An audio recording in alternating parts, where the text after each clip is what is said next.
اعوذ باللہ من الشیطان الرجیم بسم اللہ الرحمن الرحیم۔ حضرت آدم علیہ السلام سب سے پہلے انسان ہیں جن کو اللہ تعالیٰ نے دنیا میں بھیجا، اور سب سے پہلے نبی آپ ہیں۔ آپ ہی کی اولاد ساری دنیا میں پھیلی۔ آپ کا ذکر قرآن پاک میں 19 بار آیا ہے۔ جب اللہ تعالیٰ نے دنیا کو آباد کرنے کا ارادہ کیا تو اللہ نے فرشتوں سے کہا، میں دنیا میں اپنا ایک نائب خلیفہ بنانا چاہتا ہوں۔ فرشتوں نے کہا، اے اللہ، ایسے شخص کو نائب بنانا چاہتا ہے جو خرابیاں کر کے اور خون کرتا پھرے؟ ہم تیری تعریف کرنے کے ساتھ تیری تسبیح اور پاکی بیان کرتے ہیں۔ اللہ تعالیٰ نے فرمایا، وہ باتیں جانتا ہوں جو تم نہیں جانتے۔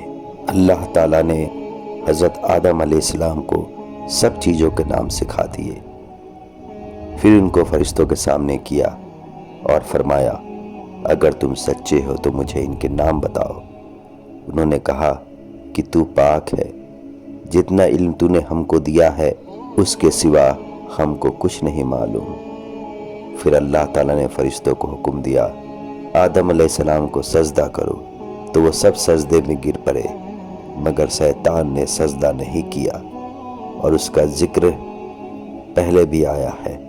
اللہ تعالیٰ نے حضرت آدم علیہ السلام سے کہا کہ تم اور تمہاری بیوی جنت میں رہو اور جہاں سے چاہو کھاؤ پیو، مگر ایک خاص درخت کے متعلق حضرت آدم علیہ السلام کو منع کر دیا کہ اس کے قریب بھی نہ جانا، ورنہ ظالموں میں سے ہو جاؤ گے۔ اس طرح اللہ تعالیٰ نے حضرت آدم علیہ السلام کا امتحان لیا کہ دیکھے یہ ہمارا کہاں مانتے ہیں یا بھول جاتے ہیں اور شیطان کے بہکاوے میں آ جاتے ہیں۔ شیطان جو پہلے ہی حضرت آدم علیہ السلام سے ناراض تھا کہ ان کی وجہ سے وہ اللہ تعالیٰ کے دربار سے نکلا، اور خدا تعالیٰ کی لعنت اس پر ہوئی، اور اس نے قسم کھائی تھی کہ میں حضرت آدم اور اس کے اولاد کو قیامت تک بہکاتا رہوں گا کہ اللہ تعالیٰ کا کہا نہ مانے اور خوب برائیاں پھیلائے۔ وہ حضرت آدم اور ان کی بیوی حضرت حوا علیہ السلام کو برابر بہکاتا رہا کہ اس درخت کا پھل تم ضرور کھاؤ، ان کے کھانے سے تم فرشتہ بن جاؤ گے، جنت میں سے کبھی نہ نکلو گے۔ آخر ایک دن حضرت آدم علیہ السلام اور ان کی بیوی حضرت حوا علیہ السلام بھول سے شیطان کے بہکاوے میں آ گئے اور درخت کا پھل کھا لیا۔ پھل کھاتے ہی دونوں ننگے ہو گئے اور جنت کا لباس ان کے بدن سے غائب ہو گیا، اور وہ جنت کے پتوں سے اپنے بدن کو چھپانے لگے۔ اللہ تعالیٰ نے حضرت آدم علیہ السلام سے کہا، ہم نے کہہ دیا تھا کہ اس درخت کے پاس بھی نہ جانا اور شیطان کے کہنے میں نہ آنا، وہ تمہارا دشمن ہے، تم اس کے کہنے میں آ گئے، اب تم اور حوا جنت سے چلے جاؤ اور دنیا میں جا کر رہو۔